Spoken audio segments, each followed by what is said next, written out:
In this video, I'm going to show you how to reset Cash App password. Now in this video, we're going to be talking about the Cash App password, not the PIN number, because those are two different things. So if you're trying to reset your Cash App password, then the process is going to be a little bit funky, and that is mainly because there's no built-in way to actually do it. One way that you could do it in theory is by actually changing the password of the Gmail account or Gmail account linked to your PayPal account.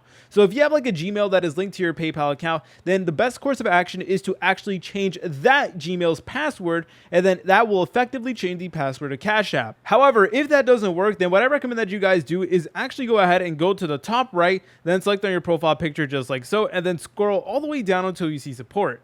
Then from here, all you want to do is you want to go ahead and press on Cash App support right over here. And basically you want to explain to them your situation, explain to them that you want to change your Cash App password, not your Cash App PIN number, because again, those are two different things. So if you already tried changing the password of the Gmail connected to your Cash App account and you notice that still hasn't worked, then go ahead and contact Cash App customer support right over here, and then they should be able to go ahead and help you out. I know it's a little bit unfortunate because obviously I don't really like working with like these customer support types of chatbots and stuff like that. However, this is the best course of action. If you guys found this video helpful, make sure to leave a like and subscribe. I'll see you in the next tutorial.